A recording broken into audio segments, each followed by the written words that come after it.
continuar con una pregunta. ¿Tuvieron dudas de hacer ¿cómo se llama? El ejercicio de punto isoeléctrico de los aminoácidos que les dejé de tarea? ¿Menos? ¿Diego? Estructura completamente protonada. Ajá. Luego se desprotona gradualmente de acuerdo a los pKs. El siguiente paso es se asigna el valor de carga neta a cada estructura. Ajá. El cuarto era identificar la estructura con carga neta de 0 y el 5 era calcular el punto isoeléctrico con la fórmula. O sea, esos que están ahí, ¿no? Ajá, sí. Ok, fíjate muy bien. ¿Qué aminoácido te dejé de tarea? ¿Cuál quieres que hagamos para checar eso?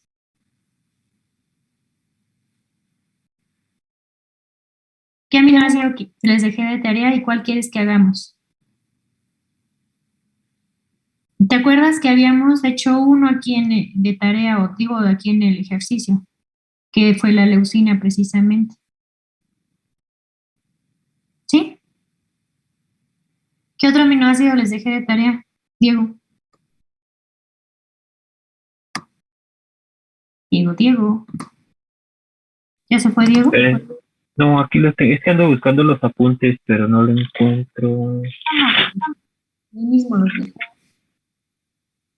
¿No fue la isoleucina? La isoleucina no fue porque la isoleucina forma parte de leucina. O sea, les dejé uno de cada uno. ¿Te acuerdas de los grupos de los aminoácidos? Que por cierto, chicos, no sé por qué me di un flachazo así el fin de semana y como que dije, yo tengo duda. ¿Se acuerdan qué tipo de aminoácidos les dije que formaban parte de los seres vivos? Si los de la serie D o L, o bueno, los de estrógiros o los levógiros.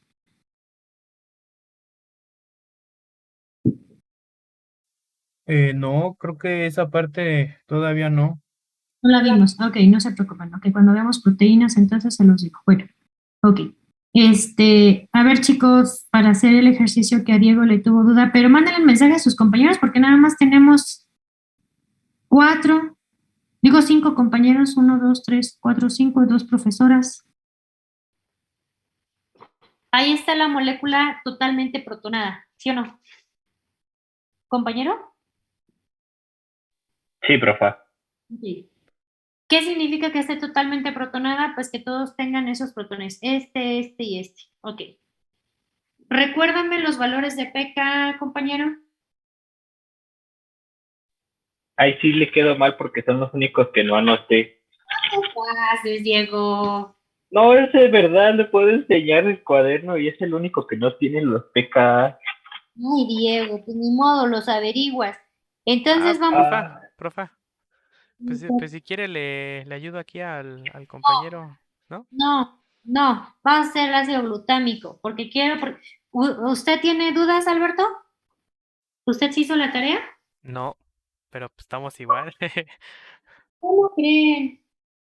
Pero si les digo, ¿está bien? Sí, entendimos. Sí, ya se querían ir de fin de semana, ¿verdad? Vamos a hacer este de ácido glutámico. Diego, ¿tienes los pKs del ácido glutámico? Del ácido glutámico, sí. Vale, pues primero, dime la estructura del ácido glutámico. Era el Chicos, H3N. NH3, amino, ponle ahí El grupo grupo amino. Ok, el grupo amino. El grupo hidroxilo. carboxílico, ajá. Y al lado tenemos el CH2, CH2, Ajá. C y doble enlace arriba con un oxígeno y al lado con otro oxígeno. Ese se llama grupo carboxílico. Ok. ¿Tienen los valores de pK? ¿Cuántos valores de El pK tienes? 3. 3. ¿Me dices los valores de pK? El ¿Cuántos? 1 es 2.2. Ajá. El 2 es 9.7. Ah, Y el tercero es de 4.3. ok.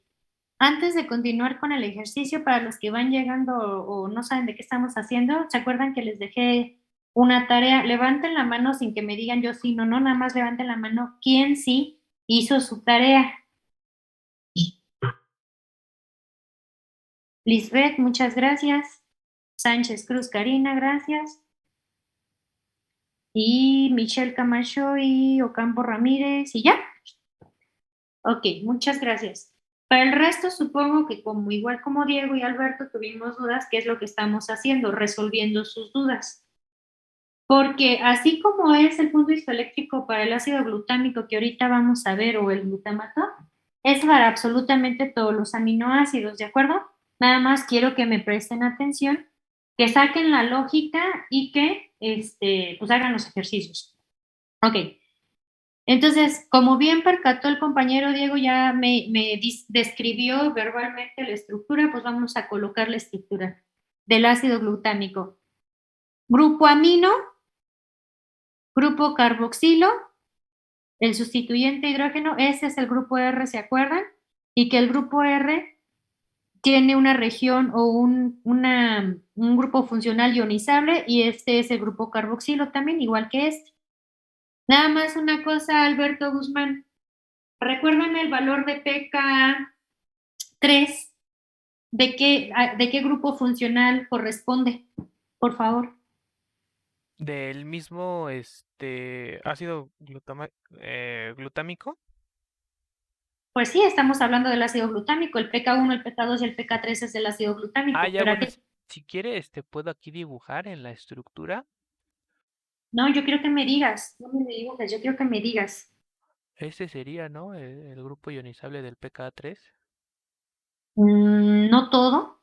Oye, ¿cómo hace el compañero para hacer eso? No todo, nada más una región. Órale, Ah, sí ok. pueden rayar ustedes. ¿Cuál es la región ionizable? Metil. Ese es el metil. ¿Tú crees que ese puede donar hidrógenos, Alberto? Ah, no, no es cierto, perdón. Es este. Era el OH, ¿no? El hidróxido. Ahí está. Ese es el que puede ionizarse. Gracias. Entonces, el pK3, como ya señaló su compañero, es de ese grupo ionizable. Muchas gracias también al compañero que respondió. Diego, ¿de qué grupo funcional es el pK2? De la mina. Grupo amino, gracias. Y obviamente el pK1, pues desde esta región, ¿sí ven mi cursor? ¿Sí ven mi cursor? O señalador, o como le quieran llamar. Sí. Sí. Entonces, valor de pK1, valor de pK2 y valor de pK3. Ok. Entonces, para sacar el punto isoeléctrico dijimos que el aminoácido lo vamos a colocar y presten atención muchachos porque lo que hacemos con aminoácidos vamos a hacer exactamente lo mismo con una proteína y ahorita les vamos a explicar cómo es eso, ¿sale? Ok, entonces escribimos, para sacar el punto isoeléctrico, escribimos la estructura completamente protonada. Entonces, si esta región puede, grupo carboxilo puede donar, pues ahí lo ponemos como que lo tiene puesto, lo tiene unido ese protón. Este lo puede donar, se lo ponemos. Este lo puede donar, se lo ponemos. Está totalmente protonado, totalmente con esos hidrógenos. Segundo paso, vamos a ir desprotonando, es decir, vamos a escribir a la molécula quitándole gradualmente esos hidrógenos. ¿Con base a qué? Con base a los valores de pKa. Kevin Joel, ¿tú hiciste la tarea o te causó dudas, Kevin Joel? Sí, sí lo hice, profesora. Cedillo Pacheco, Sí. espera, ¿cómo le fue en la tarea?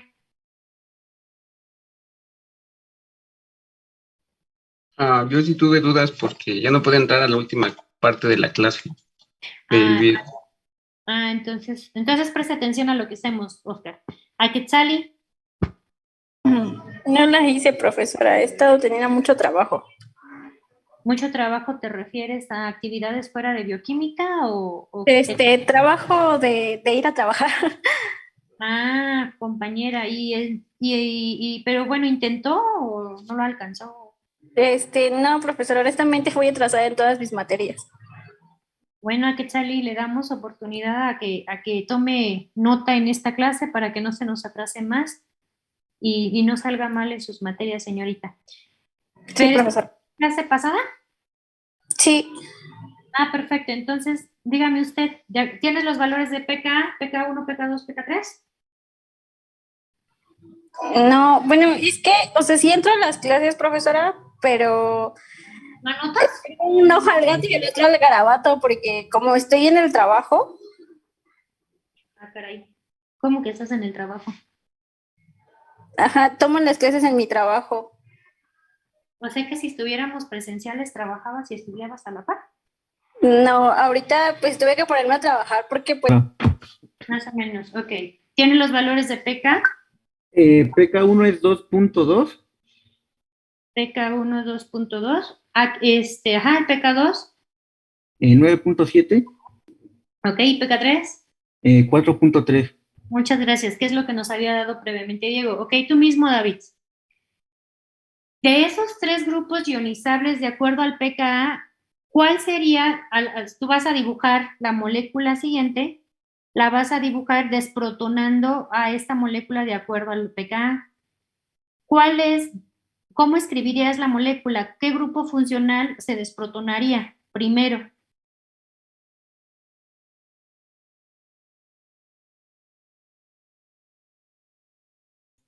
Ahí es donde me atoré, profesora. ¿Cómo te atoraste? A ver, vamos a... ¿Te acuerdas el ejercicio que hicimos de titulación?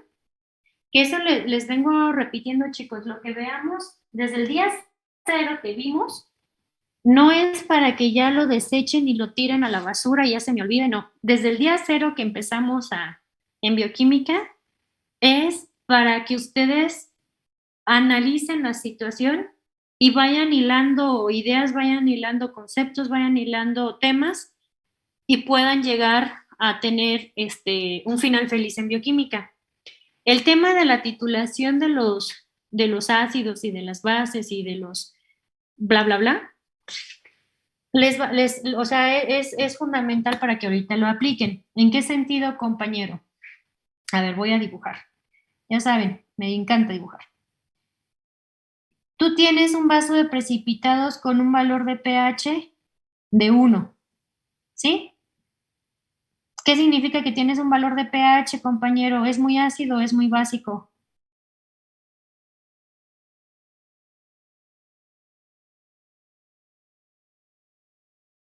Compañero. Hola, hola. Chicos, ya casi me voy a llevar 40 minutos en esto y no hemos ni siquiera empezado. Ácido, muchas gracias. Entonces, si colocan esta molécula en un medio ácido, todas sus moléculas, significa que yo tengo muchos protones. Y si tengo muchos protones, todas moléculas susceptibles a que se les pegue un protón, se les va a pegar, entonces se le va a pegar a esta región y a esta región, como estamos diciendo, está totalmente protonado, ¿sí? Ahora, si yo voy cambiando el pH, yo le adiciono a esta, ay, ya le borré. Si yo le adiciono a este vaso de precipitados hidróxido de sodio, ¿cómo va a ir modificándose el pH? Bueno, pues lógicamente va a ir cambiando. Voy a tener un pH de 1 y va a ir modificándose, va a pasar de escala, ¿se acuerdan? Desde el 0 hasta el 14. Levanten la mano cuando tengan dudas y díganme, deténganse ahí porque no entendí. Si entendimos, me voy a seguir, ¿de acuerdo? Yo voy a seguir hablando hasta que ustedes me digan que me detengan, me detengo. ¿Vamos bien? Sí. Ok. Ahora, yo tengo mi base de precipitados a un pH de 1, tengo mucho ácido, pongo mi molécula aquí. Yo voy a adicionar hidróxido de sodio. ¿Qué significa? Que voy a pasar de ácido hasta básico. Voy a ir recorriendo todo esto para acá, para acá, para acá, hasta básico, ¿sí? Ok. ¿Qué pasa cuando yo hago pasar, obviamente, ese vaso de precipitados por un pH de 2, por un pH de 3 y así sucesivamente? Cuando yo tengo el valor de pK, ¿qué valor me dijeron que era el pK1? 2.2. 2.2. Ajá.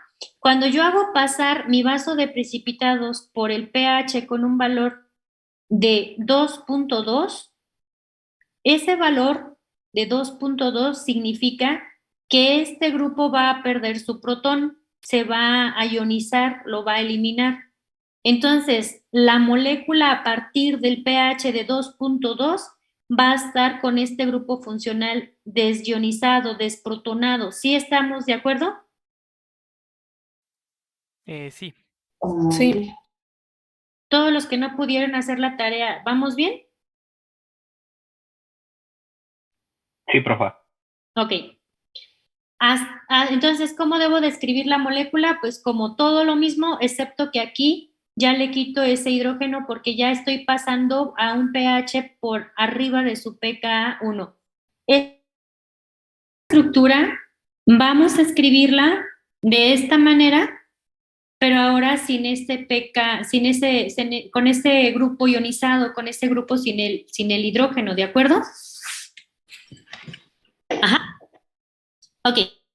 Ahora, ¿cuál va a ser el segundo grupo que pierda su hidrógeno, compañeros? Vamos a preguntarle a Alvarado Josué. ¿Hiciste la tarea, Alvarado Josué? En el chat me pone sí. Ah, muchas gracias. Antonio Rivero. El siguiente grupo que se va a desprotonar. El ácido glutámico como ejemplo de ejercicio. Ya no me voy a entretener tanto a preguntarles, pero sí, si tienen una duda del por qué hice algo o lo demás, platíquenme, ¿de acuerdo? Entonces, habíamos dicho, ponemos a la estructura totalmente protonada. Vamos quitando los protones de acuerdo al pKa. Lógicamente, el pKa dijimos que es un valor de pH. Entonces, si tenemos desde 0 y pasar hasta 14, lógicamente ese aminoácido va a pasar en una solución que dijimos tengo un vaso de precipitados, tiene un pH de 1, le agrego hidróxido de sodio, significa que voy a llevar el pH hasta la basicidad o alcalinidad hasta 14. Entonces ese vaso de precipitados va a pasar de pH 1, 1.1, 1.2, 1. Y así sucesivamente. Y va a pasar el valor de pH en 2.2, ¿sí? Entonces, cuando pase en valor de 2.2, este grupo se va a desprotonar. Ese grupo se va a donar ese protón. Entonces, la molécula la vamos a tener de esta forma, de esta estructura, ¿sí? Ok. Seguimos adicionando hidróxido de sodio al vasito de precipitados. Tenía un valor de 2.2. Sigue adicionando hidróxido. Ahora va a tener 2.3, 2.4 y así sucesivamente. Va a pasar por un pH de 3, va a pasar un pH de 4. ¿Cuál va a ser el siguiente valor de pH en donde esta molécula se me va a desprotonar, muchachos? 9.7. No, la de 4.3, profesor. PK3. El pK3, el compañero que mencionó 9. Sí, me disculpas. ¿Ya? El compañero que mencionó 9.7, que no lo alcancé a ver, analice, yo no puedo pasar, yo voy de pH de 0 a 14, yo no puedo pasar a 9.7. Voy a pasar el valor de pH de 4. ¿Qué? 4.3, ¿sí? A ese valor de pH de 4.3, quien se va a desprotonar, quien se va a liberar ese protón o ese hidrógeno va a ser este grupo, ¿sale? Y entonces el siguiente, el grupo que voy a escribir o la estructura que voy a escribir es esta. Ajá. Este se quitó el protón a un valor de 2.2, este que se quitó el protón a un valor de 4.3. Sigo adicionando hidróxido de sodio, voy a tener un valor de 5, 5.1, de 6, 6.1 y así sucesivamente hasta llegar a un pH de ¿cuánto? Un pH valor de 9.7. A un valor de pH de 9.7, este grupo va a perder ese hidrógeno, ¿de acuerdo? Entonces, la forma, déjenme borrar todos los de esos, la forma en que yo voy a tener a mi estructura va a ser así. Pregunta, ¿yo a esta estructura todavía le puedo quitar hidrógenos? Sí, todavía ahí se ve que sí se puede. ¿Me puedes espérame. Alberto, ¿me puedes señalar cuál hidrógeno le puedo quitar? No, no, bueno, es que mire, yo estaba pensando en que a lo mejor este hidrógeno, pero aquí ya se había perdido en el anterior pKa. Así es, entonces no puedo eliminar. Levante la mano quien tiene dudas hasta llegar a esta molécula, compañeros. Levante la mano quien dijo, híjole, yo no le entendí hasta dónde llegó. ¿Nadie? ¿Todos con la mano levantadita de todo bien? Sí, todo Ok. bien. Ok, muchas gracias. Ahora, ya pasamos la estructura 1, la punto 1 ya, el punto 2 ya. Ahora vamos a darle el valor de carga neta a cada una de las estructuras que tenemos aquí. ¿De acuerdo? Entonces,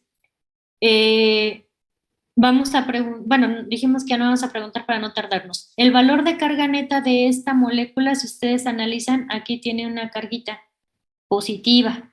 Entonces, el valor de la 1, ¿sí? El valor de carga neta de la siguiente molécula desprotonada, es decir, de esta, si se dan cuenta, tengo una carga positiva aquí y una carga negativa aquí. Esas cargas se neutralizan, entonces la carga neta para eso es igual a 0. Siguiente, yo tengo esta estructura. Tengo una carga positiva que se neutraliza con esta carga negativa, pero tengo esta carga negativa. Mi carga neta entonces hasta el momento van -1, ¿cierto? Y la última estructura yo tengo una carga negativa aquí, una carga negativa allá, y ya no tengo cargas positivas que neutralicen a algo. Entonces mi carga neta aquí sería de -2. Ok, ya pusimos las cargas netas en esas estructuras. ¿Todo bien hasta ahí? Levante la mano quien tiene dudas de cómo hacer eso. O que tenga dudas de hasta ahí, hasta dónde vamos, qué va a pasar. ¿Nadie con dudas? ¿Nadie? Manitas levantadas, ¿no? Ok, ahora. Ya cumplimos entonces este rubro número 3. Vamos a identificar como paso número 4 la molécula que tenga carga neta igual a 0. Obviamente no es esta, obviamente no es esta y obviamente no es esta. ¿Cuál es la carga neta igual a 0? Esta que tenemos en color rojo, que estoy aquí encerrando con color rojo. ¿De acuerdo? Esta es la carga neta igual. Ah, ya borré los, no importa. Ahora, ¿cuál es el siguiente? Esa es la carga neta igual a 0. Ya hicimos entonces el paso número 4. Para sacar el punto isoeléctrico, me dicen que el punto isoeléctrico es igual al pK que tengo adyacente a la carga neta igual a 0. O sea, estos dos. Sumo estos dos, lo divido entre 2 y ese es el valor de pK del punto isoeléctrico de este ácido glutámico. Entonces, bueno, eso lo voy a adelantar. Ahí está. Carga positiva, 0, -1, 2. Esa es la molécula con carga neta igual a 0. El punto isoeléctrico es 2.2 más 4.3 entre 2. Me da un valor de 3.25. ¿De acuerdo? Entonces, el punto isoeléctrico de esta molécula es 3.25. Recuérdame, Lisbeth Villalobos, qué es el punto isoeléctrico como definición. Lisbeth. Que de una molécula que se encuentra en una carga neta de 0. Ok, ¿y características de esta molécula cuando está en punto isoeléctrico cuáles son? ¿Qué características tiene una molécula cuando está en el punto isoeléctrico?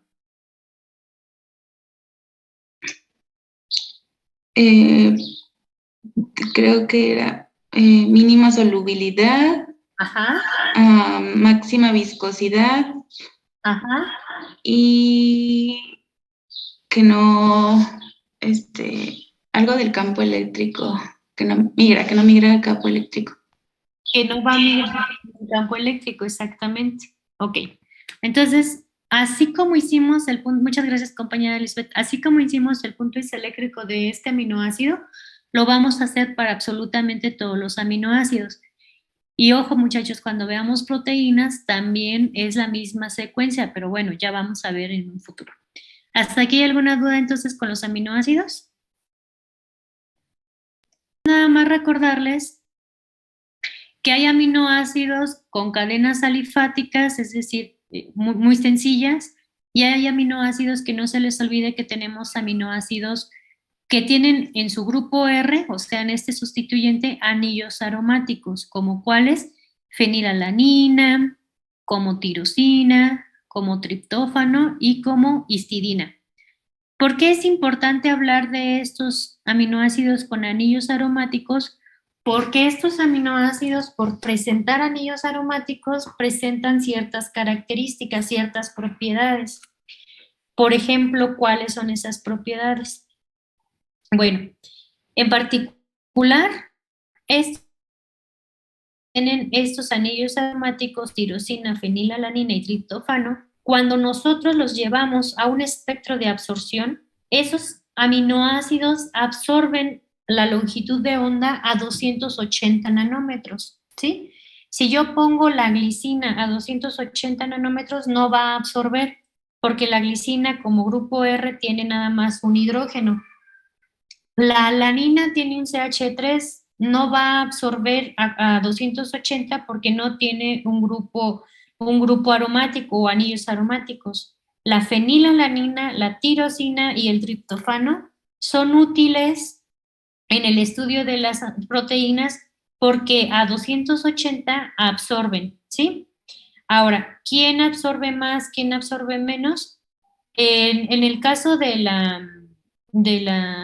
las longitudes de onda, la fenilalanina absorbe menos, es la línea roja que tenemos aquí, ajá, la línea roja a 280, la tirosina, la línea verde, y el triptófano, ¿de acuerdo? Ajá. Entonces el triptófano 280 es el que lee en mayor proporción a 280 en la longitud de onda.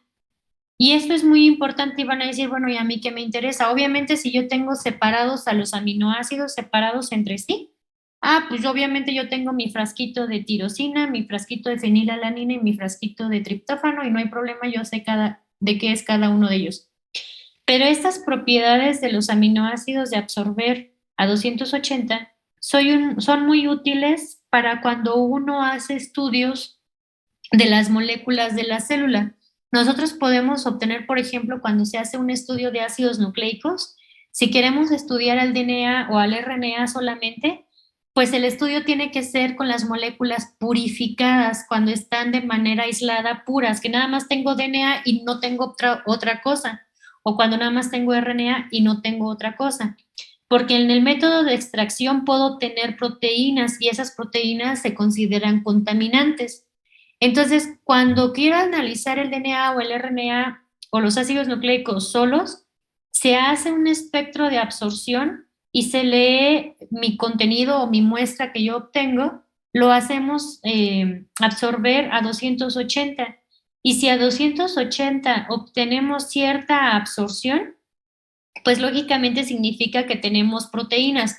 ¿Por qué sé que tengo proteínas? Porque ya sé que estos anillos absorben a 280 y las bases nitrogenadas de esos ácidos nucleicos no absorbe a 280. ¿De acuerdo? En el caso de si tengo proteínas, esas proteínas absorben a 230 nanómetros el enlace peptídico. Ahorita en un futuro vamos a ver qué es el enlace peptídico. Yo ya les dije que los aminoácidos cuando se unen entre sí se llama enlace peptídico. Los ácidos nucleicos absorben las bases nitrogenadas que las contienen los ácidos nucleicos a 260. Entonces, si yo hago pasar mi muestra y tengo una buena absorción a 260 y tengo baja absorción a 280, bueno, significa que tengo el DNA puro, libre de proteínas y puedo estudiarlos. Pero si resulta que yo tengo absorción a 280 por esos anillos aromáticos que están presentes en la mayoría de proteínas, entonces significa que mis ácidos nucleicos no están puros y que yo debo de purificarlos todavía más para poderlos estudiar, ¿sale? Entonces no se les olvide ese estudio, ¿no? Bueno, esos son equipos que se utilizan en la ciencia para ver la pureza Aquí es donde se coloca la muestra. Realmente es una milimuestra lo que se pone, muy poquita muestra, y se lleva a cabo el análisis. ¿Hasta aquí hay algún problema con las propiedades? Esta me lo voy a adelantar porque al final son videos que ven la pureza del DNA y demás. Si nos da tiempo lo vemos, si no, ahorita no. Ahora, así como hay aminoácidos con anillos aromáticos y demás que les permite, ¿cómo se llama? Identificarlos, pues no se les olvide que tenemos aminoácidos no polares, aminoácidos, que la glicina, por ejemplo, no tiene carbono quiral, que hay aminoácidos que en lugar de llamarse aminoácido se llama iminoácido. ¿Se acuerdan quién es? ¿Se acuerdan quién es el iminoácido? Chicos. Ok, el iminoácido, ya que no me responden, yo les respondo por ustedes. Muchas gracias. En el chat contestó. Gracias, Josué. La prolina es el iminoácido, la prolina. Y aquel que tiene un grupo indol, si a ustedes no se acuerdan, pues es ¿no? El triptofano. ¿Sale? Obviamente, recuerden que tenemos aminoácidos polares sin carga. Ajá. Estos son los que representan a este grupo, aminoácidos polares sin carga, que ya los vimos, nada más es un recordatorio. Aquí hay aminoácidos que tienen un anillo fenólico en el caso de la tirosina y que tienen grupo carboxiamida como es este aminoácido, ¿de acuerdo? Aminoácidos polares con carga positiva, arginina, histidina, lisina. Recordar que el grupo epsilonamino se encuentra en la lisina, el grupo o el anillo imidazólico en la histidina y el grupo guanidinio en la arginina, ¿sí? Entonces yo creo que eso no hay problema. Y finalmente los aminoácidos polares con carga negativa, tenemos a la asparagina y al glutámico o ácido glutámico y ácido aspartico, perdón, para que no se les olvide sus clasificaciones, ¿de acuerdo? Ahora, esos son los 20 aminoácidos que forman parte de las proteínas, ¿sí? Y a partir de aquí vamos a hablar de la síntesis de proteínas, ¿sí? Recuérdenme ustedes en dónde les dije que se formaban las proteínas, ¿en qué organelo, muchachos?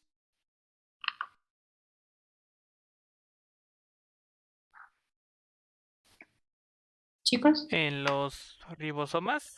En los ribosomas, que los ribosomas pueden estar en el citosol o los ribosomas pueden estar en el retículo endoplásmico rugoso. Ahora, a partir de ahora, del conjunto de aminoácidos que forman parte de las proteínas, recuerden ustedes que yo les mencioné que solo tenemos 20 aminoácidos y que esos 20 aminoácidos que conforman parte de las proteínas, recuerden ustedes que tenemos, por sus propiedades ópticas de los aminoácidos, por ese carbono quiral que se tiene en el aminoácido, podemos tener las imágenes especulares, ¿se acuerdan? Entonces puedo tener a una L-alanina o una D-alanina. Los aminoácidos que forman parte de las proteínas, vamos a encontrar los que son L-aminoácidos, ¿sí? Los L-aminoácidos que están en la naturaleza son los que forman parte de las proteínas de nuestros sistemas vivos, ¿de acuerdo?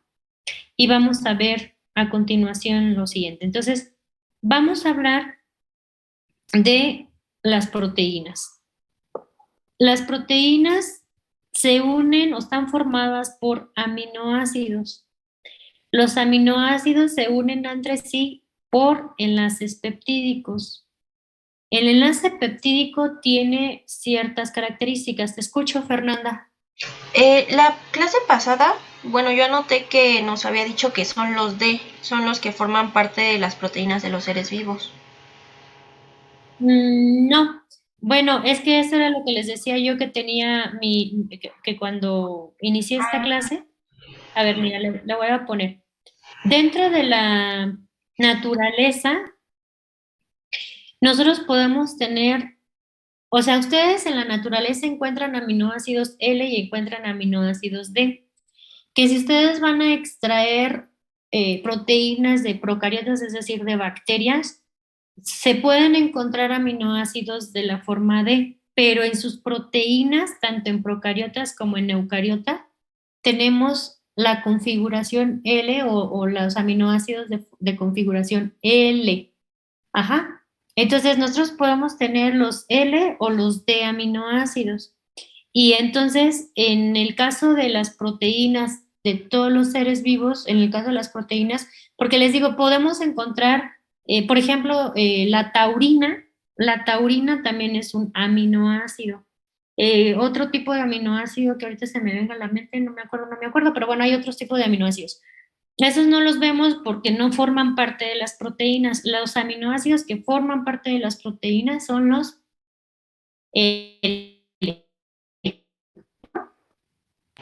Ok, maestra. ¿sí? Sí. Gracias. Ok, entonces, fíjense muy bien, los aminoácidos se pueden unir entre sí, o se unen, mejor dicho, entre sí, mediante un enlace peptídico.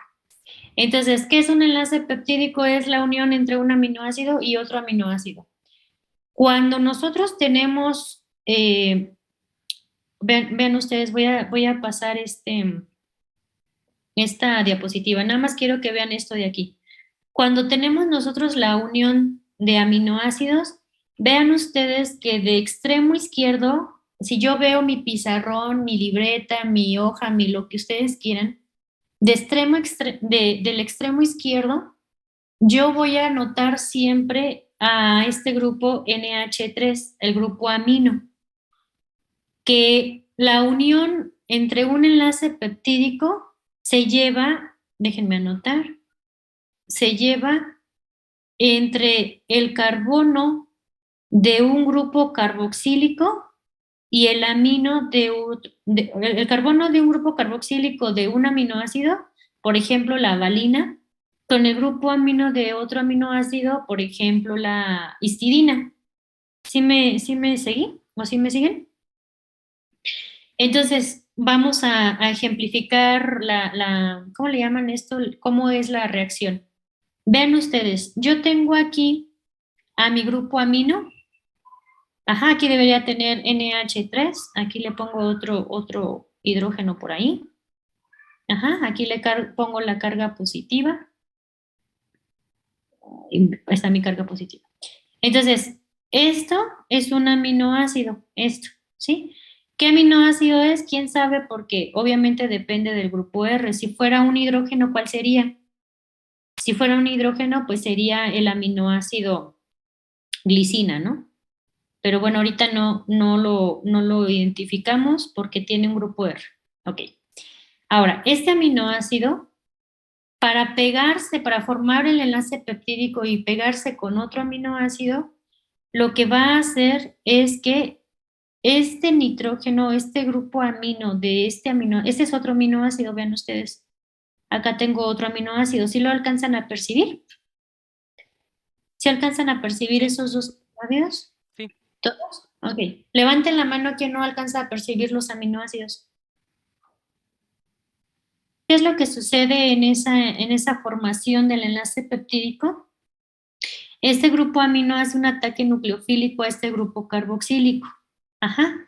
De tal manera que este grupo amino y este grupo carboxilo hacen o se forma un enlace covalente entre ellos mediante la liberación de una molécula de agua.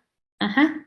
Sale este oxígeno, salen dos hidrógenos de este grupo amino y se forma entonces voy a borrar mis esquemas, mis dibujos. Un ataque nucleofílico, les decía yo, y entonces se forma el enlace peptídico, ¿sí? Entonces aquí ya hay la formación del enlace peptídico. Vean ustedes, aquí vuelvo a repetir, por esquema está mal, aquí debería ser un NH3 con su carga positiva. NH3, CHR, CO. Este CO es del grupo carboxílico que está involucrado en el enlace peptídico. NH, CHR, CO. La unión o a dónde va a llegar el siguiente aminoácido, pues lógicamente el siguiente aminoácido va a incorporarse aquí, ¿sí? El siguiente aminoácido que llegue se va a pegar aquí a través del subgrupo amino. NH3 reacciona con ese grupo, el carbono unido al hidrógeno,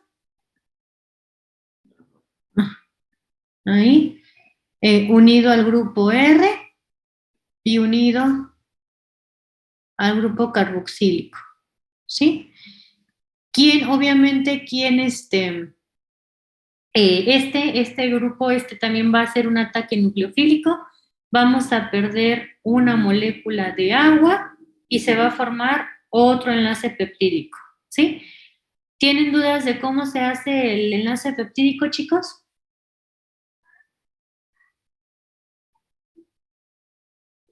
No, todo bien, maestra. No, profesor. No, profesora.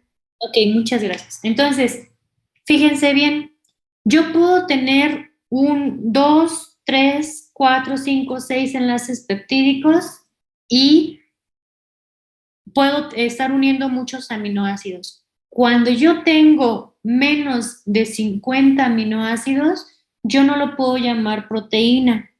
En todos los seres vivos se ha estudiado los aminoácidos y las proteínas, y cuando yo tengo menos de 50 aminoácidos, yo no lo puedo llamar proteína, cuando lo llamo péptido. Cuando tengo más de 50 aminoácidos para arriba, hasta 10,000, 100,000 aminoácidos, yo lo llamo proteína. ¿De acuerdo? Entonces, cuando yo, por ejemplo, yo no lo puedo llamar proteína, ya son 2 aminoácidos unidos por un enlace peptídico. Yo no lo llamo proteína, ¿cómo lo llamo? Yo lo llamo péptido, ¿sí? ¿Sí queda claro hasta ahí? Sí, profesora. ¿Se acuerdan cuando estábamos viendo la estructura de la pared celular de las bacterias que había un peptidoglicana? Peptidoglicana porque estaba constituido por aminoácidos, pero no eran lo suficientes para formar una proteína. ¿De acuerdo? Entonces, les decía yo que el enlace peptídico tiene ciertas características, ¿sí? Por ejemplo, aquí ustedes pueden ver un péptido, ¿sí? No ven una proteína, ven un péptido porque son poquitos aminoácidos. Ese enlace peptídico es planar y por el hecho de ser planar no permite movimiento. En el caso de una molécula, ustedes recordarán que en sus clases de química y orgánica y demás, cuando tenemos enlaces covalentes y demás, hay tipos de enlaces, por así decirlo. Y en el caso de los carbonos y del nitrógeno que están involucrados en el enlace peptídico, esos átomos no permiten la rotación, no permiten el movimiento, entonces se considera que es un enlace planar. Sin embargo, los carbonos, el carbono que tiene unido el grupo R y el hidrógeno, sí puede tener ciertos movimientos, ciertos giros. Ajá. Entonces, ese carbono quiral, que está presente en los aminoácidos involucrados pues en las proteínas, puede tener rotación. Entonces puede girar en forma phi o en forma psi, dependiendo de. Entonces el giro es hacia acá en phi y el giro es hacia acá en psi, ¿no? Ahora, les vuelvo a mencionar, cuando nosotros tenemos más de 50 aminoácidos, lo consideramos como proteínas. Cuando tenemos menos de 50 aminoácidos, los podemos llamar como péptidos. Entonces puedo tener de 2 a 49 aminoácidos unidos por enlaces peptídicos, esos son péptidos. Y dentro de los péptidos, porque no es lo mismo tener 2 o 10 o tener 49. Cuando yo tengo de 2 a 12 aminoácidos unidos entre sí, se llaman oligopéptidos. Y cuando tengo de 13 a 49 aminoácidos unidos entre sí, se llaman polipéptidos. ¿Sale? ¿Les quedó claro la formación de los péptidos, chicos? Sí, profe, solo espere un poquito para anotar eso. Perdón, no te entendí. ¿Qué solo qué? Esquematiza donde está el aspartico, la cisteína, la lisina, la alanina y la valina. ¿Se acuerdan que les pedí que hicieran una tablita para que identifiquen rápidamente, de acuerdo a las abreviaturas, a qué aminoácido corresponde? Que no se me van a confundir que este sea asparagina o aspartico o que ¿no? Entonces, para que ubiquen bien de qué estamos hablando. Ujú. Y que recuerden ustedes que siempre a mano izquierda vamos a tener el grupo amino del primer aminoácido. Estas rayitas que yo tengo aquí significa que no me van a poner los aminoácidos de manera individual, que van a poner los aminoácidos unidos entre sí mediante enlaces peptídicos. Por eso estamos esquematizando un péptido.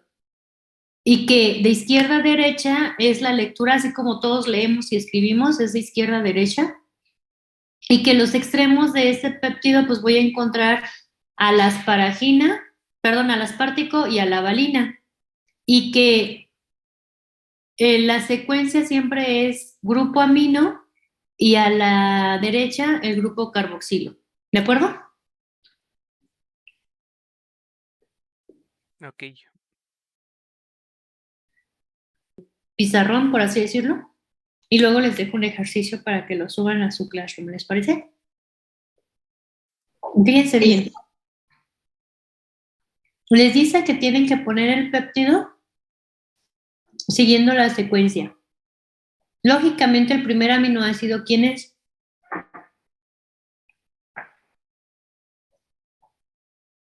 El ácido aspartico. Recuerden ustedes que deben de tener su tablita, ¿no?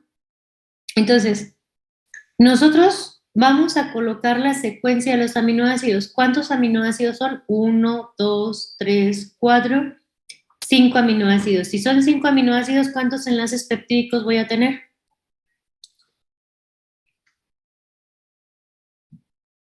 ¿Me puede repetir la pregunta?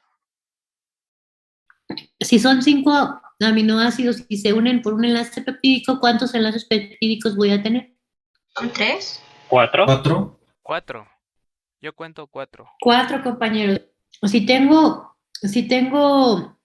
5, pues lógicamente yo voy a tener aquí 1, 2, 3, 4 enlaces peptídicos. En la estructura, ¿dónde los identifico? Dijimos SNH3, CHR, CO. Este es el carbono del carboxilo del primer aminoácido. Este es el nitrógeno o el grupo amino del segundo. Entonces, este es un enlace peptídico. NH, CHR, CO. Este es otro enlace peptídico. Este es otro enlace peptídico y este es otro enlace peptídico, ¿sí? 1, 2, 3, 4. Y si se dan cuenta, este grupo, pues obviamente no está unido a otro amino, entonces ya no hay un enlace peptídico acá. Vean ustedes, espérenme, vean ustedes que el grupo amino queda a la izquierda, el grupo amino queda a la izquierda y el grupo carboxilo queda a la derecha, ¿sí? ¿De quién es este grupo? ¿De qué aminoácido es este grupo amino, muchachos? Del ácido aspartico. Sí, De ese. ácido aspartico. ¿Y este grupo carboxílico de quién es? De la valina. De la valina. Muchas gracias. Déjenme quitar esto. Ahora, ¿de quién va a ser este grupo R? Otra vez. ¿Este grupo R de quién es? Igual de los aspartico. Del ácido aspartico. ¿De quién es este grupo R? De la cisteína. De la cisteína, muchas gracias. ¿De quién es este grupo R? De la lisina. Ajá. Ese grupo R. De la alanina. Y finalmente este grupo R, ¿de quién es? De la valina. Ajá, muchas gracias. Entonces, si ya escribí la secuencia de la cadena principal, por así decirlo, pues lo único, bueno, dice aquí tomar en cuenta el pH, les dice que el pH es de 7.4, en el cual van a escribir esto. ¿Se acuerdan que nosotros les dimos los grupos R de acuerdo al pH fisiológico, 7.4? ¿Sale? Entonces, ¿qué es lo que vamos a escribir a continuación? Los grupos R. Ajá. O sea, estos. El grupo del ácido aspartico, de la cisteína, de la lisina, de la alanina y de la valina. ¿Todo bien hasta aquí? Sí.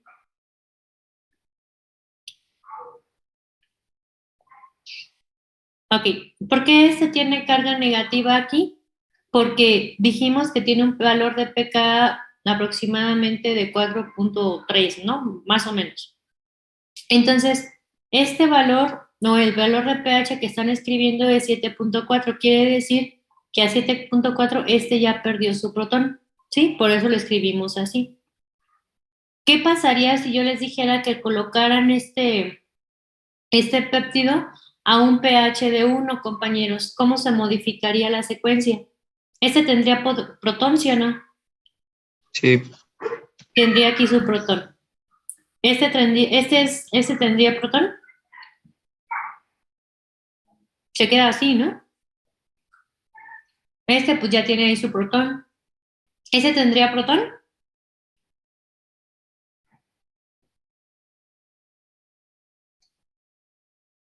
Chicos, sí tendría el protón. ¿Y qué pasa si yo les digo que pongan este péptido a pH de 14? Estaría en su forma desprotonada. Este estaría así. Este tendría nada más NH2, ¿cierto? Este se desprotona la cisteína, ¿sí o no? ¿Cisteína tiene pK3? Sí. ¿Y se desprotonaría, sí o no?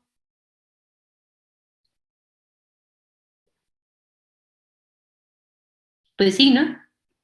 NH3 se desprotonaría, este no, este tampoco, y obviamente este pues estaría desprotonado, ¿cierto? Sí. Ok. Pregunta, ¿podrían ustedes sacar el punto isoeléctrico de este péptido? Con todo lo que les hemos dado, ¿podrían o no podrían?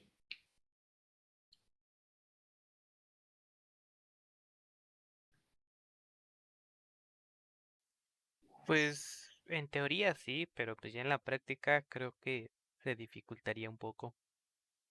Ok, vamos a verlo y les voy a decir que es exactamente lo mismo que lo que vimos con las aminoácidos, ¿sí? Calcular el punto isoeléctrico de un péptido. Aquí tenemos este péptido. ¿Qué es lo que debemos hacer?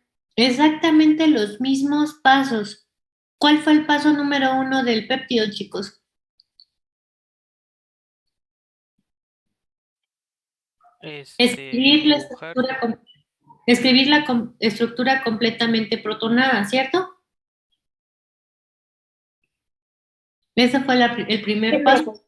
Ok, lo mismo es para acá.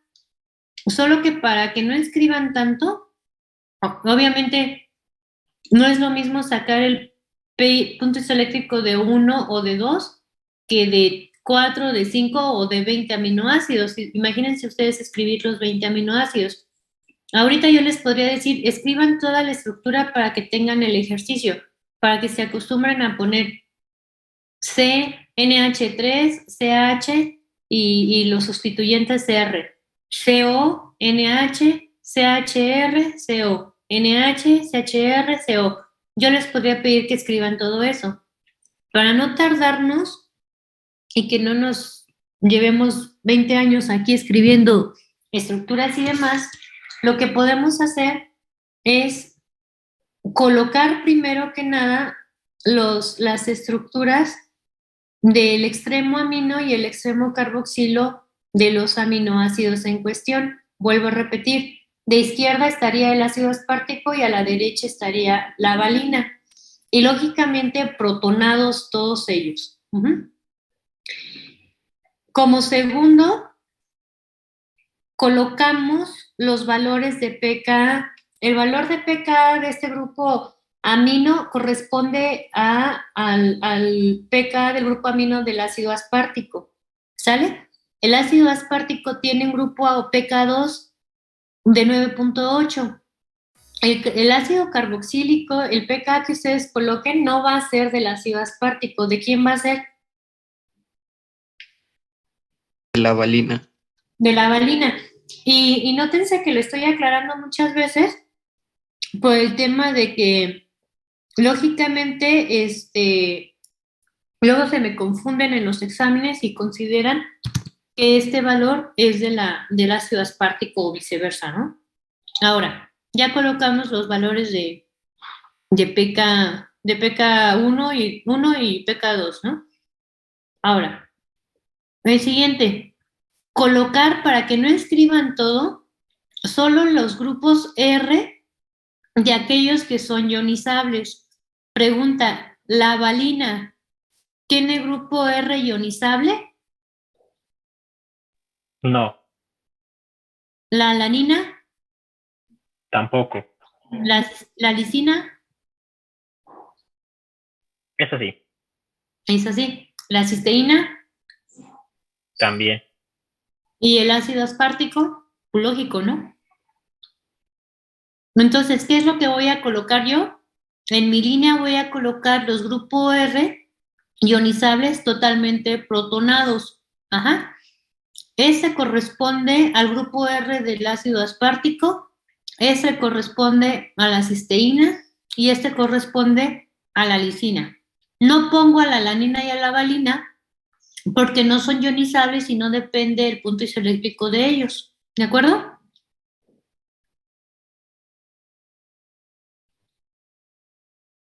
Sí, Ok. Ahora, lógicamente, no tomamos en cuenta el pK1 y el pK2 de estos aminoácidos porque estos los tienen involucrados en el enlace peptídico.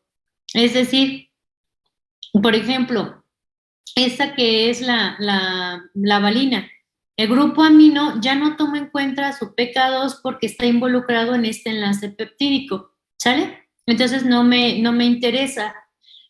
Este grupo ácido carboxílico para la lisina, no me interesa el pK1 de la lisina porque está involucrado en el enlace peptídico. Entonces, ¿qué pKs están participando para sacar el punto isoeléctrico de este péptido? Lógicamente, este y finalmente este. ¿De acuerdo? sí. Ok. Ya colocamos. ¿Hasta aquí alguien que levante la mano y tenga dudas, muchachos? Va muy rápido. Perdón. ¿En qué me puedo detener? Pues es que apenas yo estaba pensando hacer mis apuntes, pero creo que ya ni tiempo me dio. No te preocupes. Vuelvo a repetir si quieres. Bueno, a lo que yo entendí es de que estas líneas son como que más rápidas, ¿no? Para hacer el esquema. Ajá. Ya. Bueno, Pues sí, para no escribir todo. Pero, y repito, para que hagan el ejercicio, háganlo todo. ok, ok.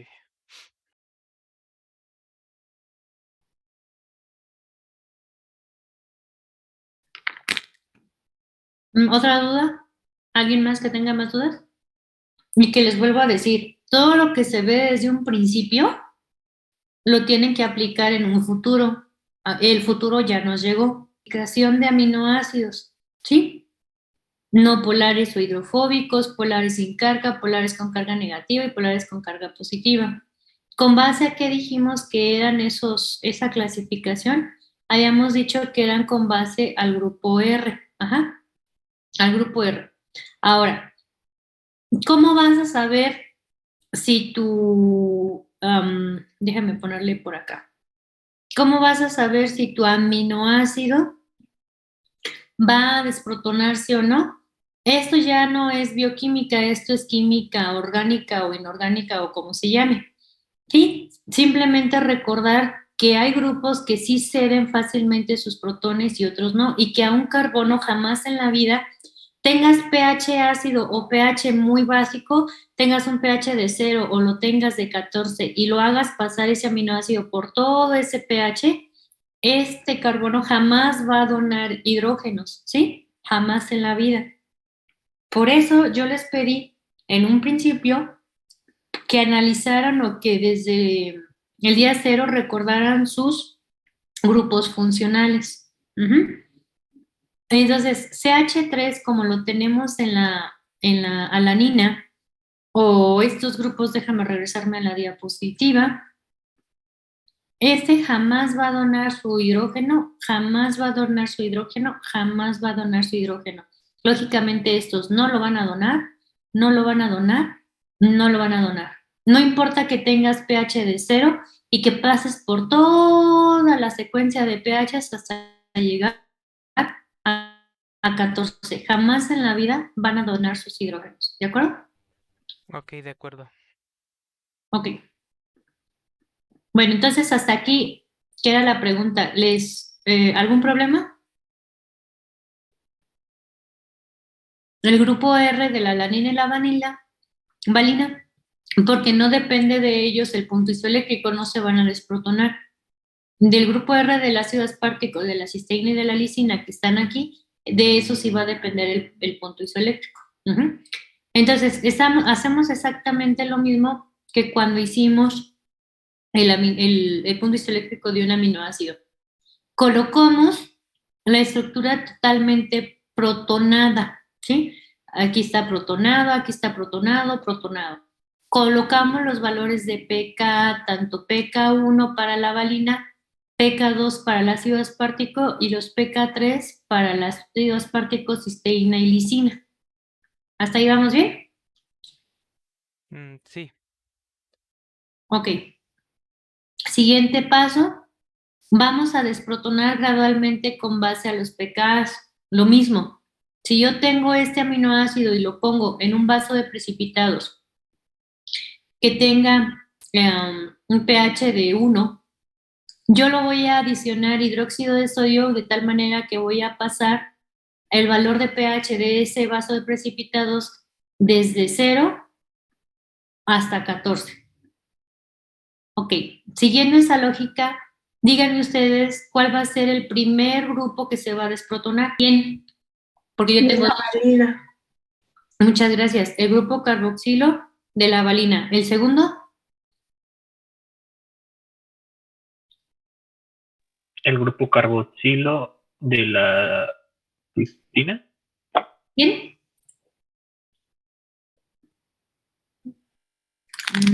Edeína no tiene grupo carboxílico en su grupo R. Recuerden que lo que estamos dibujando aquí abajo, lo que voy a encerrar en rojo, estos corresponden al grupo R. El grupo carboxílico de la cisteína está involucrada, déjenme borrar mis garabatos. A ver, identifiquemos. Este es el primer aminoácido, que sería el ácido aspartico.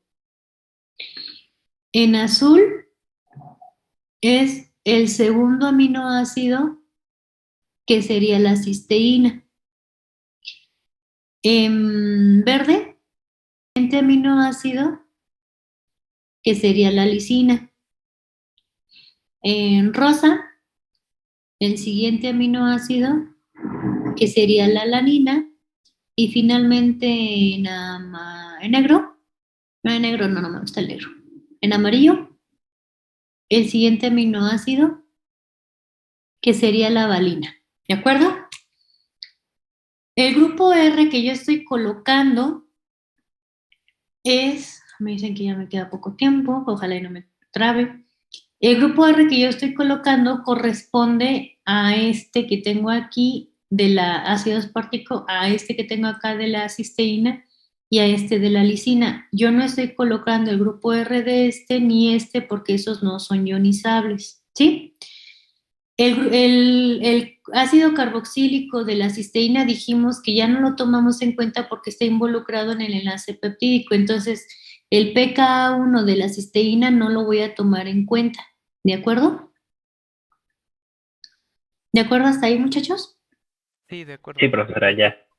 Ok, entonces ahora sí, el primero ya me dijeron en desprotonarse es ácido carboxílico de la valina. El segundo, ¿quién es? Ya me dijeron el carboxílico, pero ¿de quién pertenece? Del ácido aspartico. Del ácido aspartico, muchas gracias. El siguiente, ¿cuál va a ser?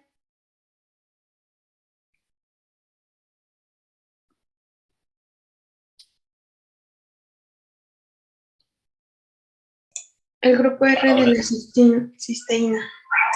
Exactamente, el grupo SH de la cisteína. El siguiente, ¿cuál es?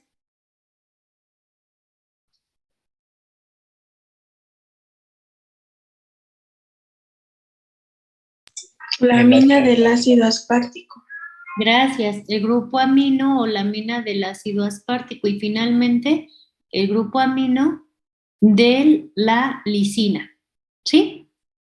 Ok.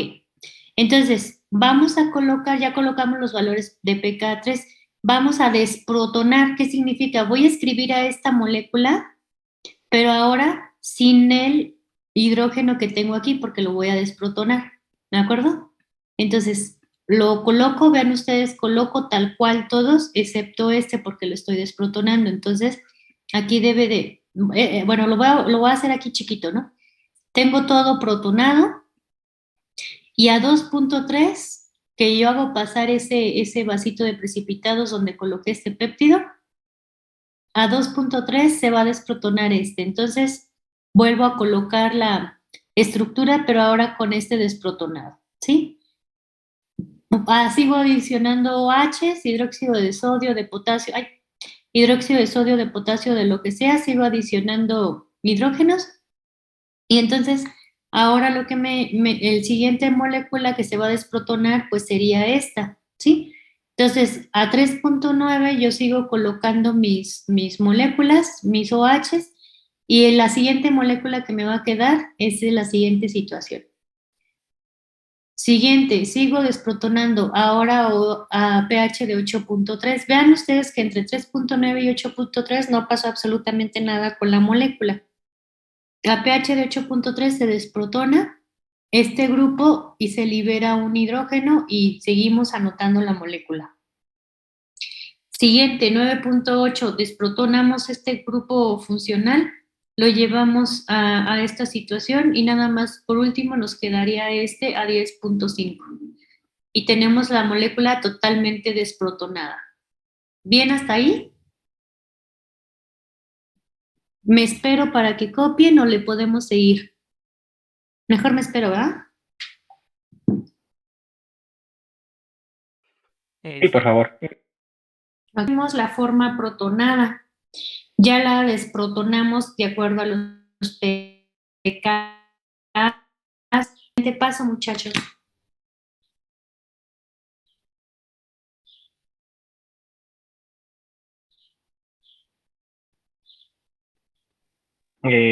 Asignar el valor de carga neta. Sí, Diego, exactamente. Asignar el valor de carga neta. Si considero obviamente por secuencia a esta como la molécula número 1, díganme qué carga neta tiene esta molécula número 1. Más 2. Más 2. ¿Todos están de acuerdo? Sí. Sí. Efectivamente, pues es más 2, ¿no? Yo veo ahí sus dos cargas positivas, esta y esta, pues lógicamente tiene una carga de más 2. Y ojo, chicos, lógicamente para desprotonar, díganme, Considerando esta la última molécula, ¿qué carga neta tiene? -3. -3. Cuando ustedes vayan a desprotonar para encontrar esa molécula de carga neta 0, no vayan a pasar de +2 a -1 sin tener que haber pasado correctamente por todos, ¿no? Entonces, tenemos esta de +2, +1, de 0, -1, -2 y -3. ¿De acuerdo? ¿Dudas respecto a cómo colocar la carga neta, muchachos? Levante la mano quien tiene dudas para colocar.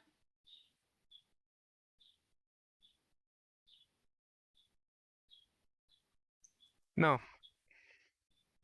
Gracias. Nadie levante la mano, entonces entendería que pues todos entendemos y sabemos esto. Ok. ¿Cuál es el siguiente paso en los aminoácidos? Ya colocaron carga netas a la molécula. ¿Cuál es el siguiente paso? Calcular el punto isoeléctrico. Identificar la molécula cuyo carga neta es igual a 0, ¿no? Que sería esta. ¿Sí? Ese sería el segundo paso. ¿Qué dirían ustedes? Bueno, esto no lo veo como paso. Es por default, bueno, de todas maneras, como paso, póngale ahí, identificar la carga neta igual a 0. Y el siguiente paso, ahora sí, compañera, ¿cuál es? Calcular el punto isoeléctrico. ¿Y cómo lo calculamos, Kathleen? Vamos a utilizar los pK que esté antes y después de esa molécula, Ajá. sumándolos y dividiéndolos entre 2. Exactamente. ¿Me puedes decir tú misma, Catherine, cuál es el punto isoeléctrico de este péptido? Sí, me salió 6.1. Entonces, si las matemáticas no fallan, ese es el valor del punto isoeléctrico. ¿De acuerdo? Les dejo para que copien, ¿va? Si quieren, Sí, profesora. Si quieren desde ahí y ya. Me dice que me queda menos de un minuto. Lo del punto isoeléctrico, es que como es que también tuve ese problema en los ejercicios que nos...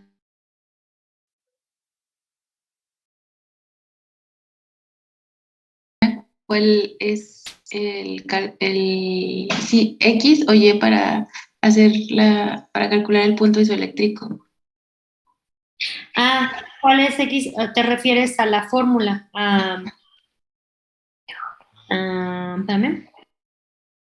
Por eso es muy importante, aparte de hacer los ejercicios, que identifiques cuál es la estructura con carga neta igual a 0. ¿Por qué?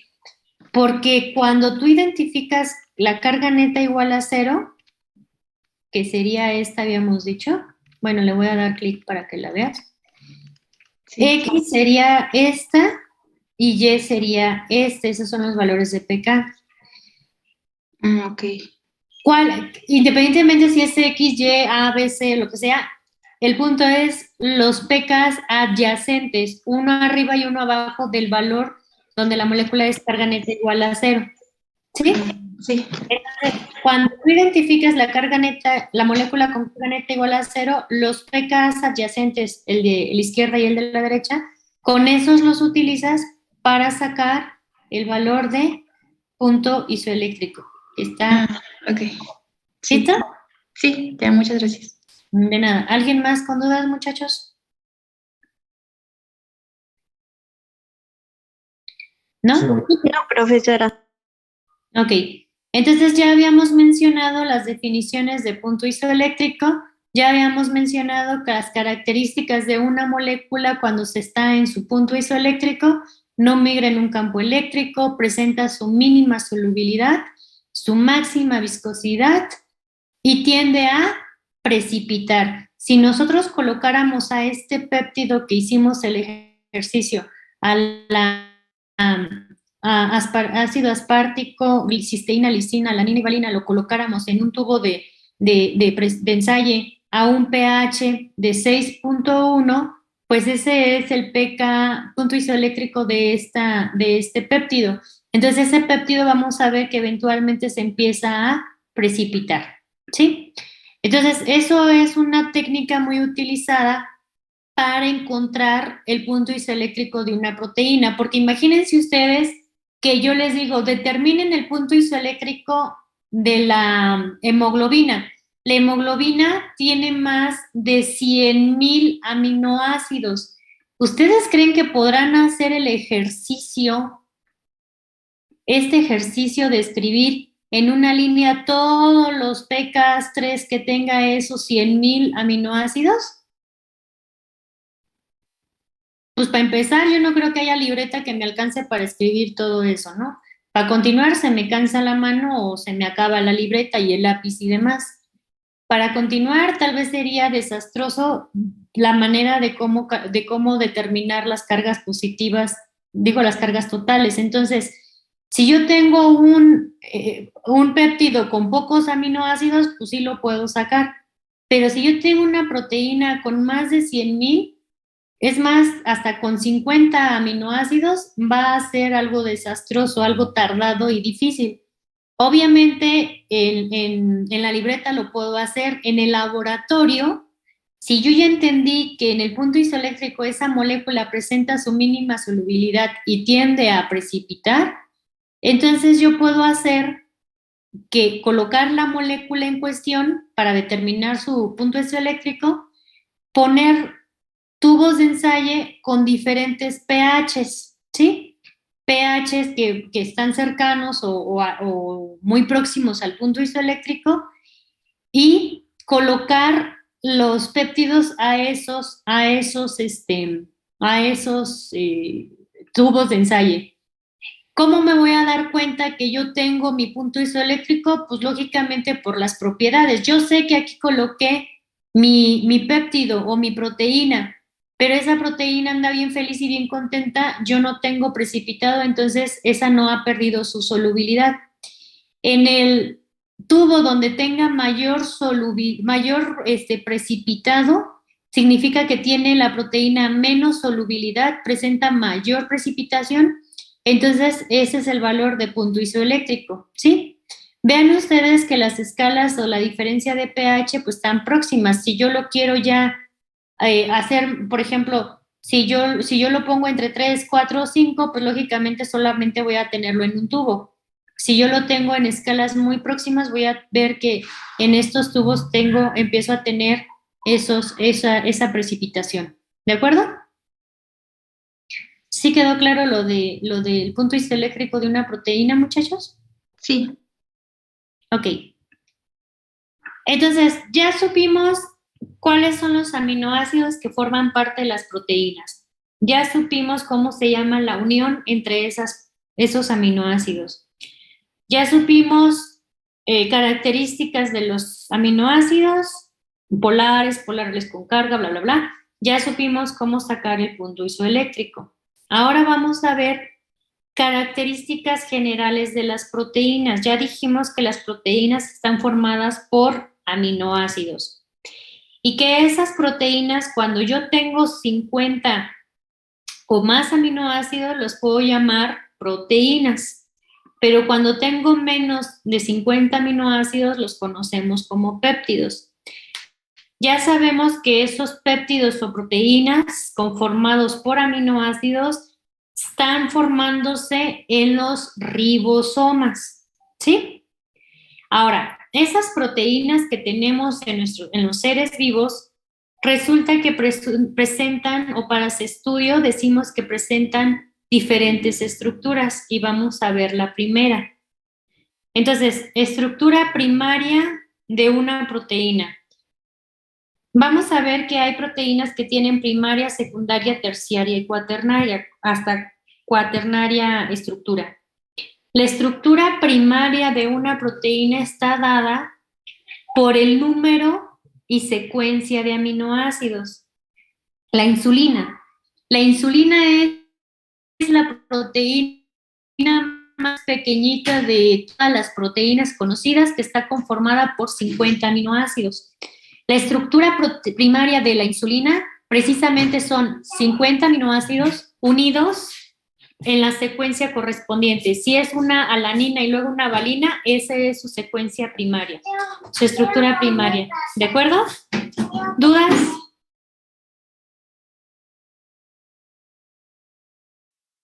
De mi parte, no. No, Tampoco. profesora. Continuar, si no hay dudas. Entonces, la estructura primaria, vuelvo a repetir, está dada por el número y secuencia de aminoácidos.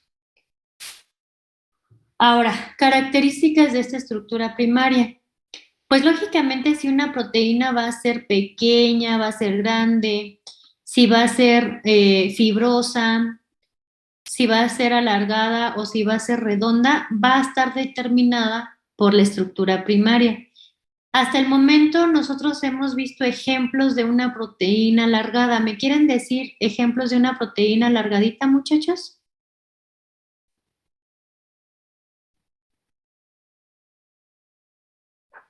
¿Cómo, perdón? Bueno, vamos a continuar y ahorita les digo ejemplos de cada una de ellas. Estructura primaria, no se les olvide, número y secuencia de aminoácidos. La estructura primaria dictamina todas las características de la proteína. Hay proteínas, ¿se acuerdan ustedes que en la membrana celular, esa es la bicapa de lípidos, y en la membrana celular nosotros teníamos proteínas que estaban embebidas en esa membrana, ¿se acuerdan? Dijimos, o para que les quede claro, la estructura primaria dictamina todas las características de la proteína.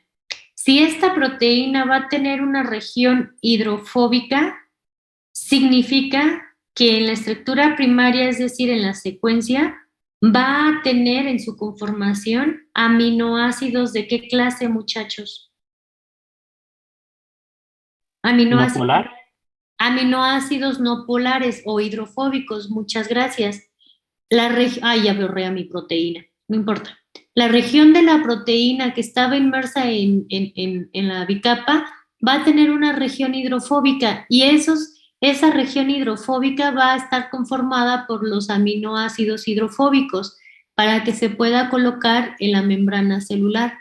Por eso dice que la estructura primaria, el número y secuencia de aminoácidos, dictamina todas las características de la proteína. ¿De acuerdo? Siguiente característica. Lógicamente, aparte de determinar las características, como les decía yo, cuando una proteína se está sintetizando, es decir, se están pegando aminoácido tras aminoácido tras aminoácido, pues recuerden ustedes que lo va a hacer en el ribosoma y que el ribosoma va a liberar a la proteína en un ambiente totalmente acuoso, ¿sí? ¿Se acuerdan que en la célula estaba el núcleo, están las mitocondrias y demás, y que esos ribosomas están ahí dispersos en el citosol? Recuérdenme el porcentaje de agua que hay en el citoplasma, muchachos. ¿Era el agüita de coco? Ajá, ¿cuánto? Pues más del 80%. Bueno, más o menos. El 80, no más, porque entonces ya no aplicaría, ¿no?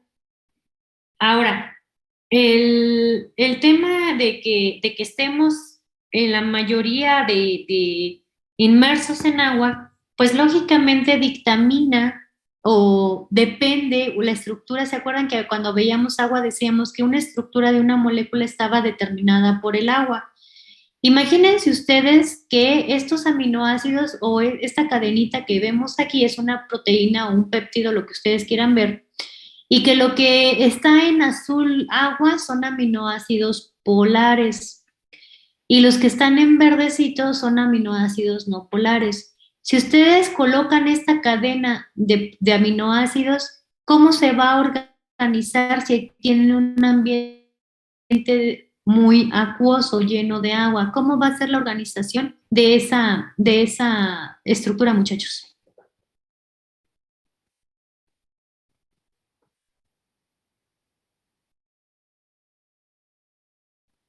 Yo digo que va a ser polar. ¿Qué cosa, Alberto? La estructura. A ver, no sé si no quedó claro entonces mi pregunta. Tú tienes aminoácidos polares y tienes aminoácidos no polares. ¿Cómo se va a organizar esta cadenita, compañero? Si tienes un ambiente lleno de agua. Y obviamente no nada más es para Alberto, obviamente Alberto está contestando y gracias por la participación, pero es pregunta para todos. Pues entonces se va como a disociar, o sea, sí, pues sí, se va a disociar. Si está en un medio acuoso, entonces lo más lógico sería que los polares se juntaran con el acuoso y los no polares se alejaran de él, ¿no? Muchas gracias, compañero Diego. Alberto, una proteína no se puede disociar, tú le estás uniendo. ¿Qué es lo que yo quiero que vean ustedes? Que como dijo el compañero Alberto, esta cadena de aminoácidos se va a organizar de tal manera que los aminoácidos polares queden expuestos al agua y los aminoácidos no polares se protejan del agua. Entonces, esta proteína, esta cadena, se va a organizar, pues sí, a organizar de tal manera que se cumpla esa situación. ¿Sí quedó claro? Sí, ¿Todos? Levanten la mano, ¿quién no? ¿Nadie? Ok. Con el hecho de no levantar la mano, chicos, yo entendería que les quedó todo claro. Y luego no quiero que en un futuro le platiquemos número y secuencia, dudas, es que no le entendí o lo que sea. Si tienen dudas, ahorita es la forma de expresarlo, ¿vale? Y lo volvemos a explicar y otra vez. Entonces vuelvo a preguntar, ¿hasta aquí hay alguna duda? Levante la manita o en el chat o algo así, ¿no? Bueno, ahora, esto de la... Perdón, yo sí tenía una duda. Sí, Bueno, ¿a qué se refería? Bueno, en la imagen esta, digo, no veo mi mouse, pero de que dice no polares y polares, ¿eso qué significa? No sé si lo explicó, pero no sí, puse atención a lo mejor. no te preocupes, yo les decía que esto para mí representa una cadenita de aminoácidos, que estas bolitas en color azulito representan aminoácidos polares, como cuáles ácido aspartico, ácido glutámico, histidina, lisina, arginina, qué sé yo. Y que los verdecitos representaban a los aminoácidos no polares o hidrofóbicos, valina, isoleucina, glicina, qué sé yo. Por ejemplo, aquí podemos tener arginina o lisina que son polares y que obviamente les decía yo que los polares, como bien dijo su compañero Diego, pues los polares o esta cadenita se va a organizar de tal manera que los polares queden en la parte externa o en contacto con el agua. Imagínate que aquí hay un montón de agua, agua, agua, agua, pues lógicamente estos sí pueden tener contacto con el agua. Imagínate que sea la lisina.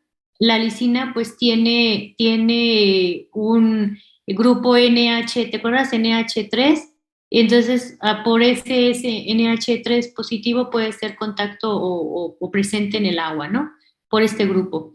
Sin embargo, los que están en verde, como la glicina, valina, isoleucina, pues esos no son polares, pues esos se tienen que cubrir del agua porque no pueden estar en contacto con el agua, ¿de acuerdo? Y así tenemos un montón de ejemplos de proteínas que se organizan de tal manera que están de esta forma, ajá. Como por ejemplo las histonas. Las histonas son proteínas que se enrollan de tal manera que les permite pues cumplir ciertas funciones, ¿no? ¿Hasta ahí vamos bien? Ahora, pregunta, ¿qué enlaces mantienen a la estructura primaria, muchachos? ¿Cómo se llaman los enlaces de la El estructura enlace covalente. primaria, compañeros?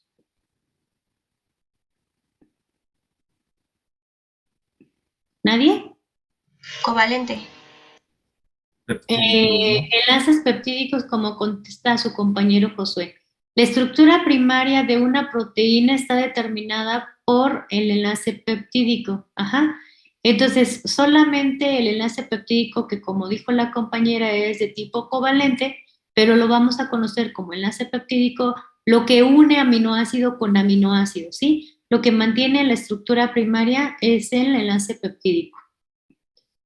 Entonces, nada más para que ubiquen de acuerdo a la estructura cuáles son los residuos, o sea, este es un aminoácido, ese es otro aminoácido, ese es otro aminoácido, otro y otro aminoácido, ¿de acuerdo? ¿Hasta ahí vamos bien? ¿Dudas con la estructura primaria? Porque hasta aquí queda la estructura primaria. ¿No? Ok. Entonces, ahora vamos con la estructura secundaria. ¿Qué es la estructura secundaria por definición? Es el plegamiento sencillo de la proteína sobre sí misma o el plegamiento sencillo de esta cadena de aminoácidos sobre sí misma, ¿sí? Por ejemplo, déjenme borrar. Aquí estamos. Esa estructura secundaria, la conocemos en 3 tipos: alfa hélice, beta plegada y colágena o triple hélice. Los enlaces que mantienen a esas estructuras secundarias, vamos a encontrar lógicamente el enlace peptídico, pero vamos a encontrar los puentes de hidrógeno. ¿Entre qué y qué? Entre los grupos carbonilo y los grupos imido del enlace peptídico. Miren ustedes. Todo esto que ustedes ven aquí, en azulito tendremos al átomo nitrógeno, ¿sale? Para esta cadena. En rojito tenemos al oxígeno. En gris oscuro, porque ahí no sé si alcanzan a ver 2 tonalidades de grises. En gris tipo negro oscuro es el carbono. Y en gris claro son los hidrógenos. El grupo R del aminoácido es en color cafecito. Entonces, tanto en la alfa hélice, beta plegada o colágena, vamos lógicamente a tener los enlaces peptídicos. Pero esa proteína o esos aminoácidos pueden estar formando puentes de hidrógeno, ¿sí? Puentes de hidrógeno que estabilizan la cadena alfa hélice o beta plegada o colágena. Entonces, ustedes ven aquí que es una alfa hélice, como pueden ver en la estructura. Y bueno, características de esto, pero no me interesa que entre cada uno de las vueltas de esta alfa hélice tenemos 3.6 aminoácidos en una vuelta de esa hélice. Cuando dicen residuos se refieren a aminoácidos, ¿sí? ¿Hasta ahí vamos bien? ¿No hay dudas?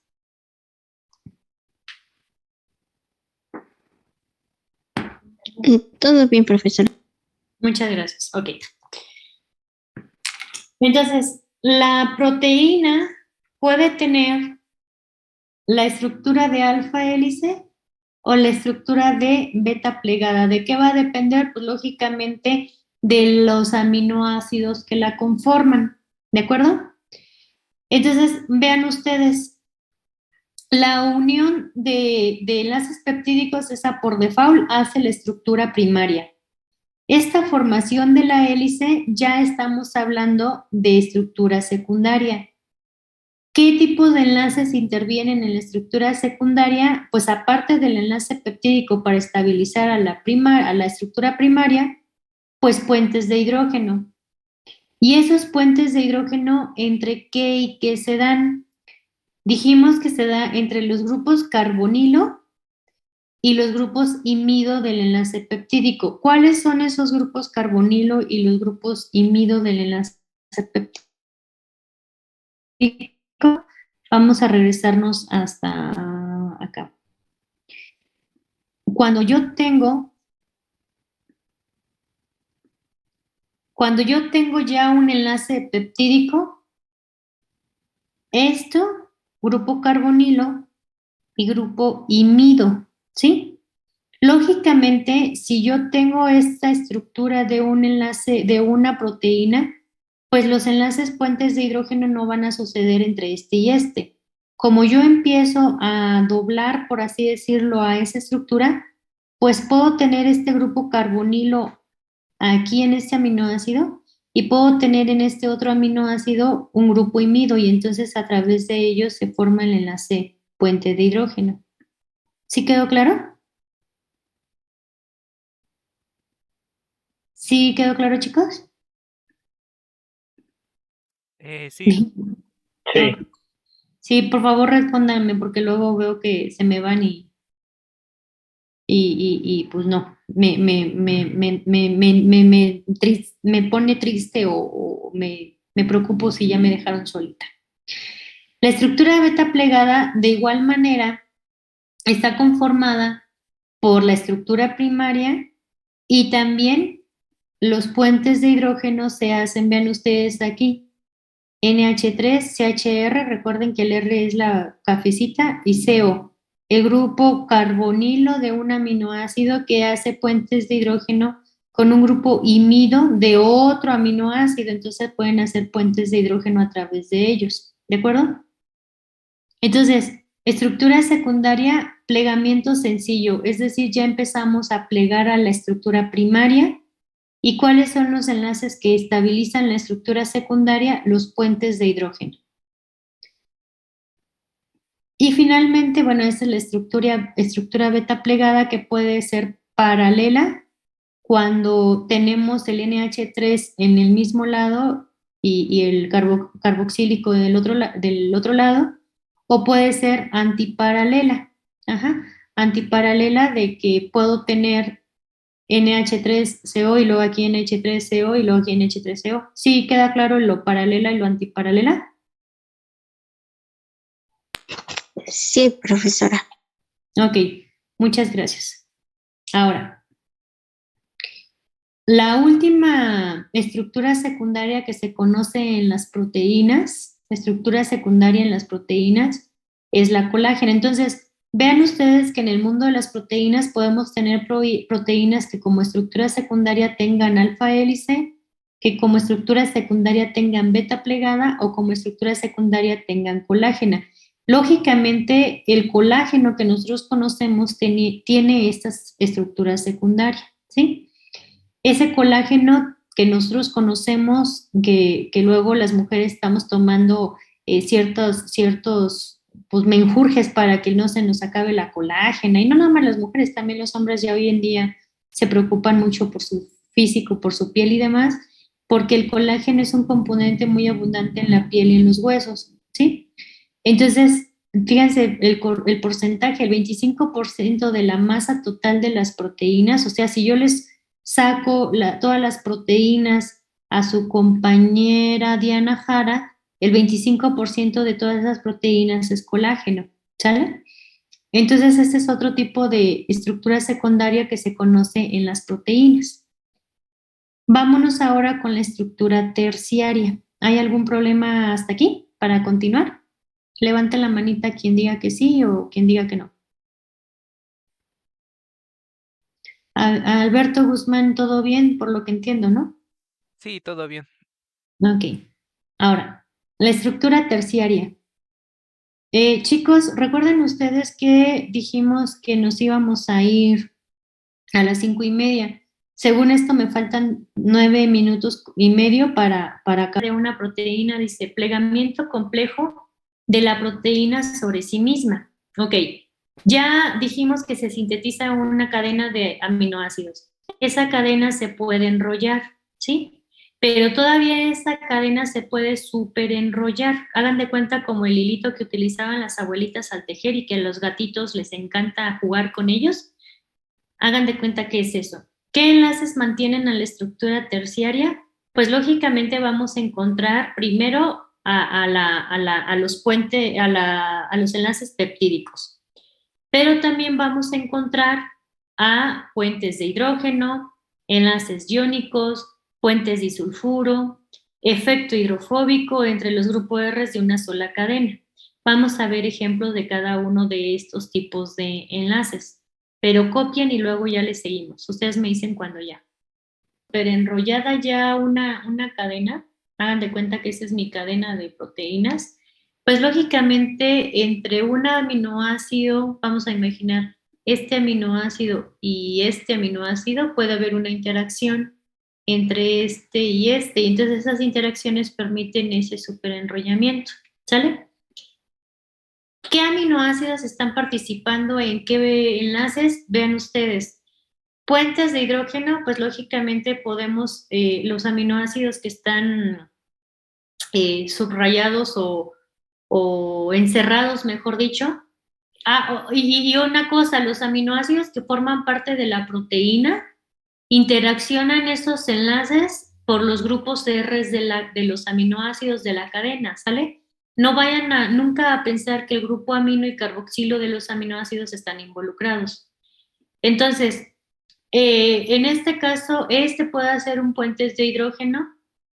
Para el caso de los aminoácidos no polares, puede hacer enlaces puentes de hidrógeno.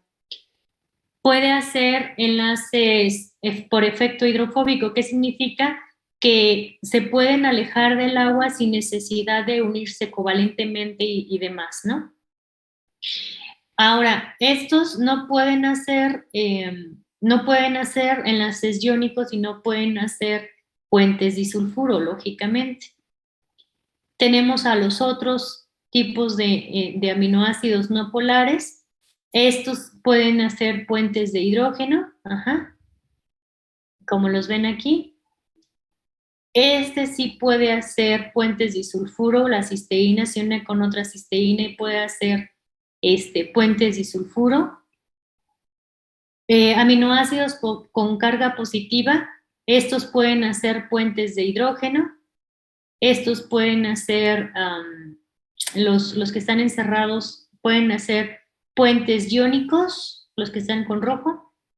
Estos pueden hacer también, lógicamente, puentes de hidrógeno, pueden hacer enlaces iónicos y obviamente no pueden hacer enlaces disulfuro. ¿Sí queda claro hasta aquí, muchachos? Sí. Ok. Sí. Entonces, vean ustedes, esta es mi cadena de aminoácidos, ¿de acuerdo? Recuerden que es grupo carbonilo y grupo imido. Y si se dan cuenta, la estructura primaria dijimos que está dada por enlace peptídico. La estructura secundaria dijimos que estaba dada por enlaces puentes de hidrógeno entre el grupo carbonilo y un grupo imido que está involucrado el puente de hidrógeno o que está involucrado, perdón, el enlace peptídico. Y estos entonces pueden hacer puentes de hidrógeno, ¿de acuerdo? Hasta ahí vamos bien. Ahora, la estructura terciaria está dada por todos estos enlaces, pero que recaen en los grupos R, en estos cafecitos, ¿sí? En estos cafecitos. Los puentes de hidrógeno entre un grupo carbonilo con un grupo imido, esos son para estabilizar a la estructura secundaria. Si yo me encuentro un grupo carbonilo y un grupo R, bueno, entonces son para la estructura terciaria. Si está involucrado el grupo R, es para la estructura terciaria, ¿de acuerdo? Entonces vean ustedes, imagínense que tenemos a estos aminoácidos, ¿sí? Tengo este aminoácido, grupo R, grupo R, grupo R, grupo R y así. Entonces vean ustedes, aquí yo tengo a la lisina, Yo tengo a la lisina y tengo al ácido glutámico. Y resulta que lógicamente estos pueden hacer una interacción por carga negativa, carga positiva, se pueden unir entre sí. Tengo acá una cisteína, lógicamente puedo formar enlaces disulfuro que recaen totalmente en el grupo R de ese aminoácido en cuestión. ¿De acuerdo? Y entonces así podemos hacer una serie de enlaces puentes de hidrógeno, enlaces iónicos, de tal manera que vamos a estabilizar a la estructura terciaria. ¿Hasta aquí vamos bien? ¿Quieren que le deje ahí o le puedo cambiar? ¿O cuál es la duda, Alberto? Perdón. No, sí, está bien. Ok, ¿le puedo cambiar o le dejo ahí para que copien? Ya le puede cambiar. Muchas gracias. Ahora, vámonos con la estructura cuaternaria. Pongan en sus apuntes, ya casi acabo, mi amor. Ya casi acabo. Estructura cuaternaria, que la definición es interacción entre varias cadenas o subunidades. No todas las proteínas tienen estructura cuaternaria. Les explico por qué. Cuando una proteína se sintetiza, vamos a imaginar que es esta amarilla, se va a sintetizar la proteína amarilla y se forman los puentes disulfuro, enlaces, puentes de hidrógeno, bla, bla, bla, y ahí está la proteína. Esta proteína sirve y ya. Entonces, esta no tiene estructura cuaternaria, tiene la primaria, la secundaria y tiene la terciaria, pero cuaternaria no tiene. ¿Cuándo es que tiene? Cuando tenemos varias subunidades, hagan de cuenta. Se sintetiza esta secuencia o esta línea de aminoácidos. No sirve solita, pues que tengo que sintetizar otra cadena de aminoácidos y que tengo que sintetizar otra cadena de aminoácidos. Cuando se juntan, vamos a poner no tan separada esta amarilla, vamos a ponerla por aquí. Cuando se juntan esas cadenas de aminoácidos con la estructura terciaria correspondiente, cuando se juntan esas cadenas, entonces, y son funcionales, entonces es la estructura cuaternaria, ¿sí? Se juntan las, como dice ahí, interacción entre varias cadenas, varias pues es 1, es 2, es 3,